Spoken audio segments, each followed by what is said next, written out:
Amados irmãos, a paz do Senhor. Que alegria, nós estamos mais uma vez juntos. Aqui, Pastor Gedeon Júnior, com você e com certeza esta será uma manhã, ou uma tarde, ou uma noite, uma madrugada maravilhosa, porque o Senhor está nos dando a oportunidade de juntos compartilharmos a palavra dele.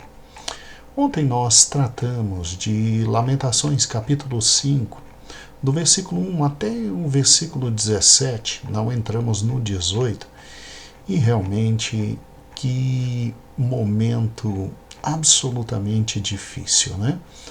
Você tem aqui todo um quadro de destruição econômica, política, social, pessoal, familiar, e de forma muito dolorosa,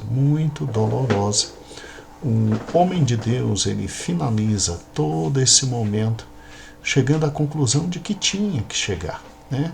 Nós pecamos. E por isso agora estamos vivendo em humilhação. Estamos vivendo em dificuldade, em desolação, né?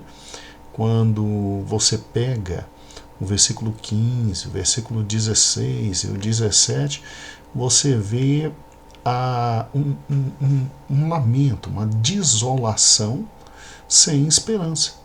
Versículo 15 diz: a alegria do nosso coração cessou e nossa dança se transformou em lamentação.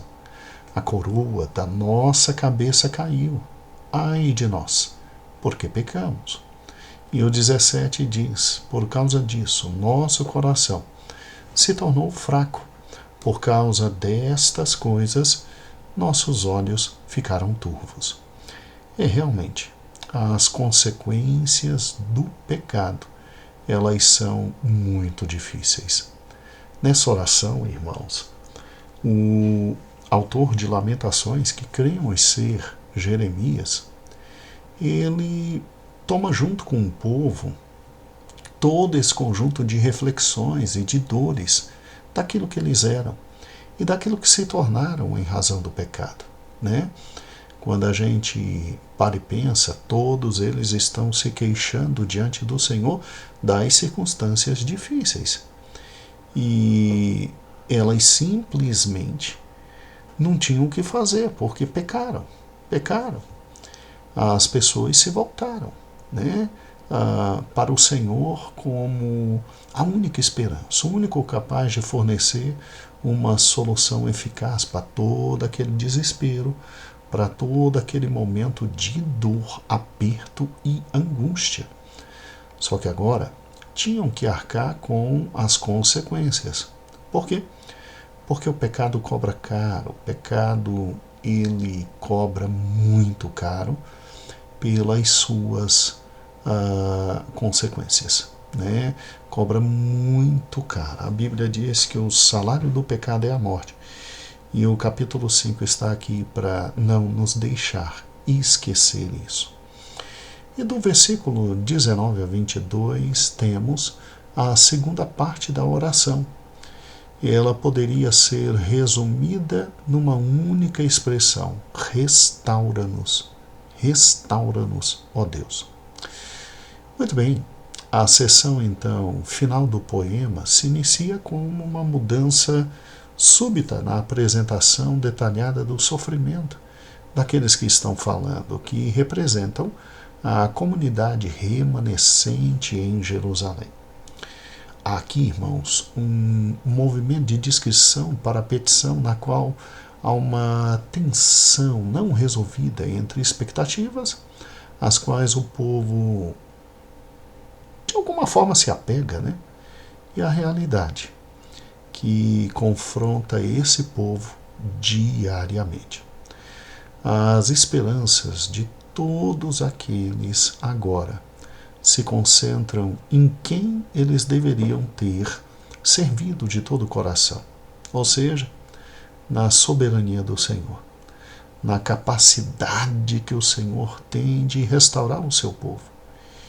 E aí o versículo 19 diz exatamente assim: mas tu, ó Senhor, estás entronizado para sempre, teu trono subsiste de geração em geração.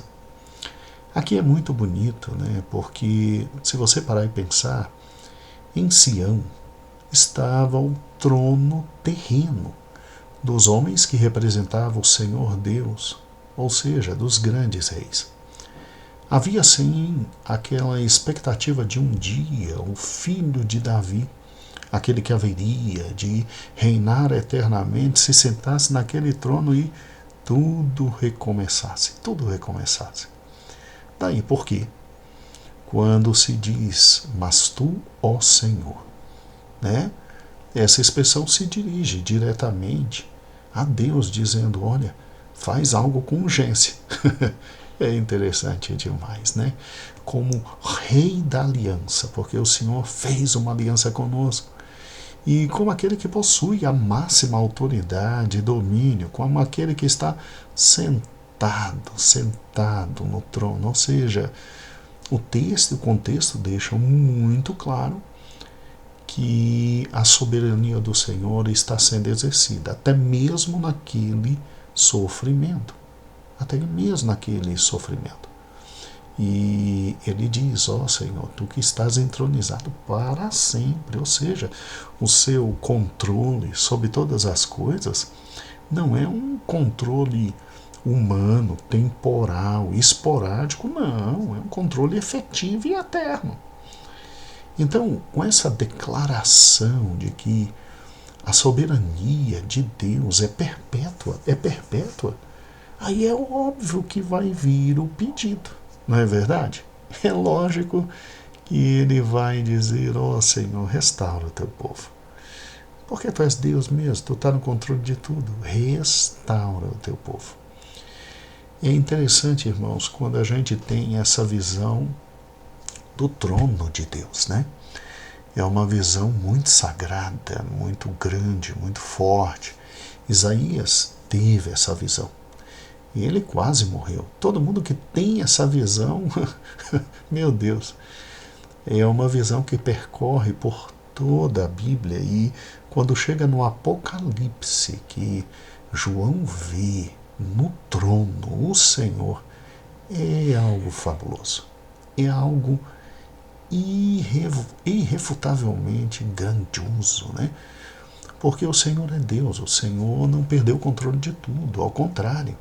Tudo aquilo que está acontecendo e que aconteceu e que agora se transformou em 5 poemas de lamentações são poemas que deixam bem claro e absolutamente claro: olha, Deus está no controle. Está tão no controle que a gente está nessa pindaíba agora para aprender que ele não perdeu o controle, que esse controle persiste de geração em geração.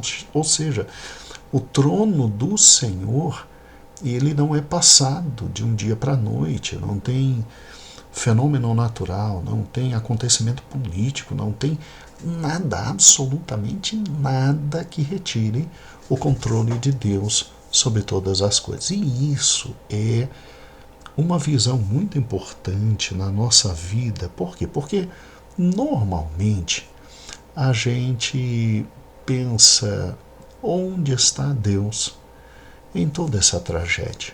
Recentemente nós tivemos a dolorosa tragédia no Rio Grande do Sul. Eu não sei se algum irmão aí do Rio Grande do Sul me escuta nesse momento, ou se um dia vai me escutar. A gente nunca sabe aonde chega tudo aquilo que a gente fala, mas a gente está orando por vocês e a gente está contribuindo. A gente não está só orando, a gente está contribuindo, está mandando oferta, tá?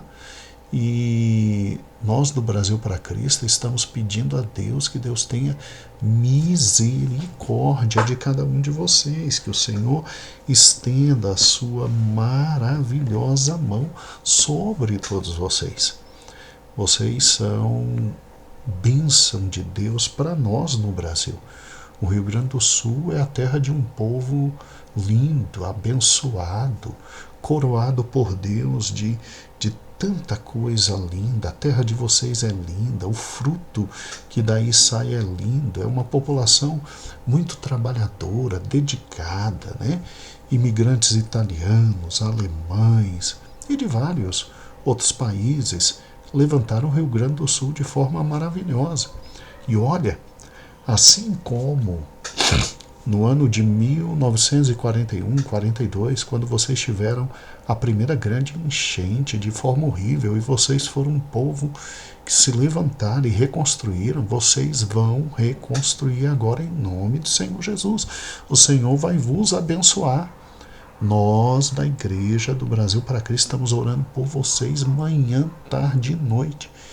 E estamos fazendo o que é possível, mandando contribuição, mandando alimento, como formiguinhas. Sim, mas trabalho de formiga vai longe.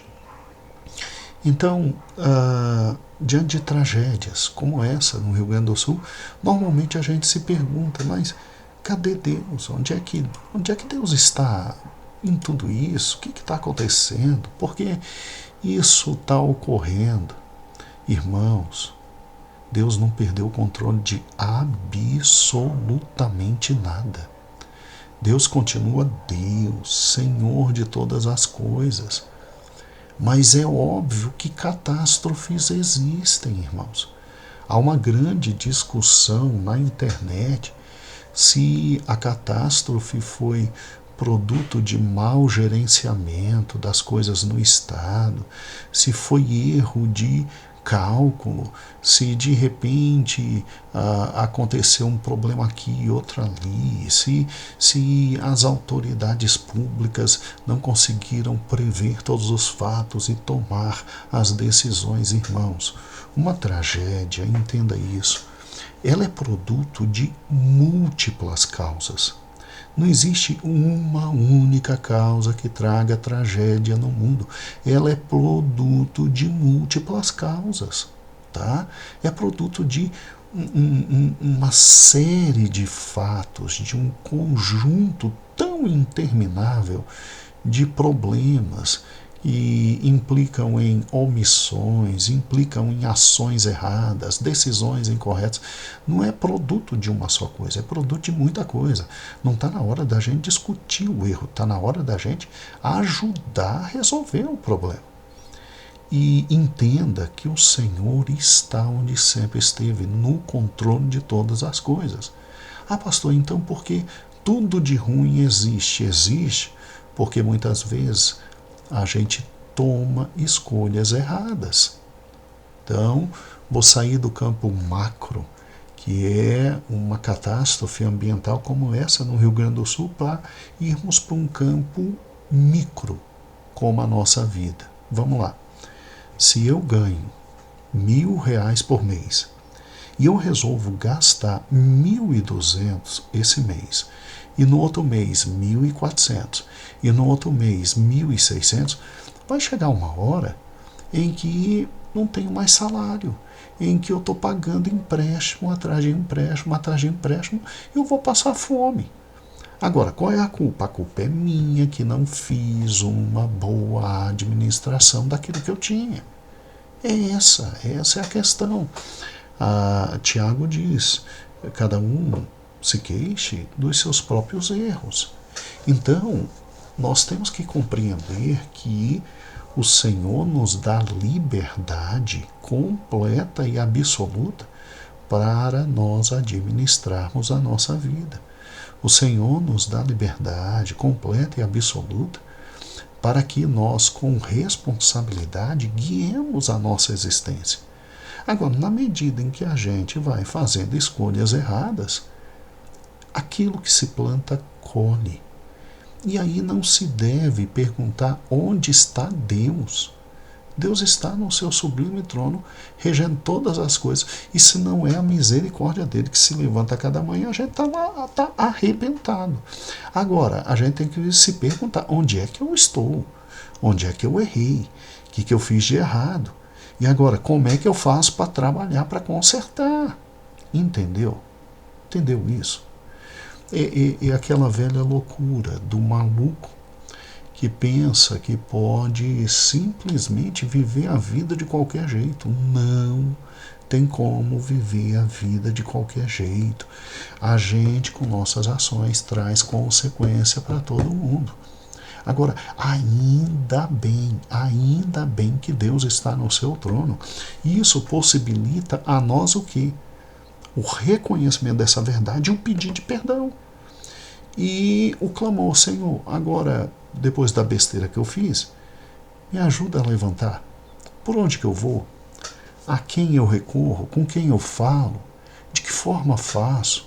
Senhor, tem misericórdia de mim. Acabou.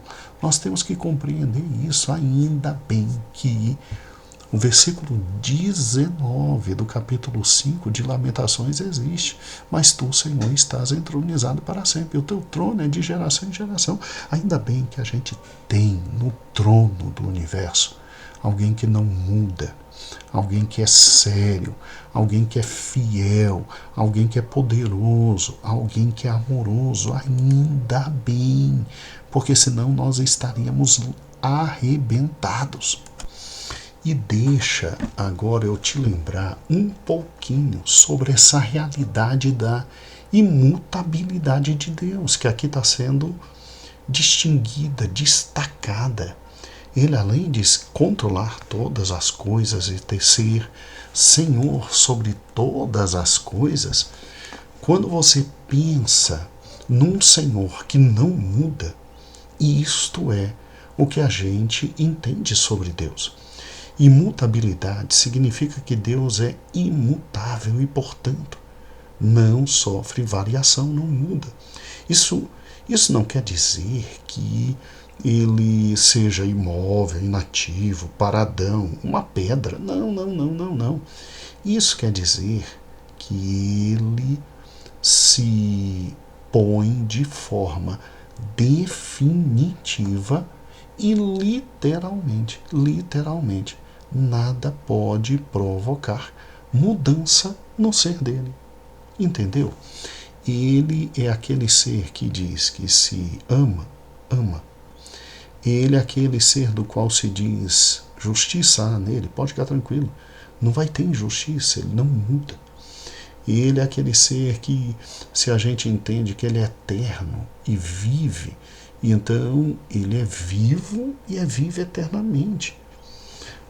Quando as Escrituras falam da imutabilidade de Deus, dois textos são fundamentais: Malaquias 3:6 e Tiago 1:17. Lá nesse primeiro versículo, Malaquias 3:6, o versículo nos assegura que a imutabilidade de Deus é o fundamento de toda a preservação de Israel. E Tiago 1:17 diz que essa característica é uma característica que acompanha Deus sempre. E olha que coisa maravilhosa. Se Deus é imutável, então eu não preciso me preocupar com absolutamente nada, a não ser o fato de conhecer a sua voz, me aproximar dele e ter com ele intimidade. Porque ele é o mesmo ontem, ele é o mesmo hoje e ele será o mesmo eternamente. Isso significa o quê? Significa constância, absoluta constância. Quando você pega salmos da palavra do Senhor, como, por exemplo, o Salmo 102, o salmista, ele compara a natureza de Deus com a dos céus e da terra, dizendo assim: eles perecerão, ou seja, o céu e a terra, mas tu permanecerás. Todos eles envelhecerão, mas tu é o mesmo e os teus anos não terão fim. Lá no Salmo de número 33:11 diz assim, sobre a permanência, a constância, né? A imutabilidade dos pensamentos de Deus. Olha que coisa linda. O plano do Senhor permanece para sempre, e os intuitos do seu coração por todas as gerações. E o próprio Deus diz que, embora o seu povo tenha se afastado dos seus estatutos, em Malaquias 3:6 diz: Eu, o Senhor, não mudo. De novo, Tiago 1:17 afirma que em Deus não há mudança nem sombra de variação. E aí isso traz para a gente a certeza do amanhã. Sabe por quê? Porque Deus será amanhã, irmãos, exatamente como Ele é hoje. Ele agirá conforme tudo aquilo que Ele promete hoje. E Ele cumprirá os seus compromissos. É por isso que a gente descansa em Deus. Porque, vou falar de novo, bota isso no coração, Ele amanhã vai agir da mesma forma como age hoje. O nosso amanhã está garantido. Por quê? Porque Ele não muda, e se Ele prometeu, Ele vai cumprir cada um dos seus compromissos, porque Ele não muda. E é por isso que a gente descansa nele, é por isso que a gente descansa nos seus caminhos, na sua palavra. E não há dificuldades na vida que possam acabar com a gente. Por quê? Porque Ele é Senhor, Ele não muda, Ele está em seu grande e maravilhoso trono, regendo todas as coisas desde o céu. E daí, esse é o motivo pelo qual o salmista diz, na verdade não é salmista, é Jeremias em Lamentações, no versículo 19 diz: olha, Senhor, mesmo tudo dando errado, mesmo a gente sendo humilhado, mesmo a gente sendo arrebentado, muito obrigado porque Tu és imutável. E o Teu trono está sobre todas as coisas, Tu és soberano de geração em geração. Então, meu amado irmão, um grande beijo. Que o Senhor te abençoe, que o Senhor te guarde, que o Senhor te proteja, e lembre-se, Ele está sob seu trono e rege todas as coisas.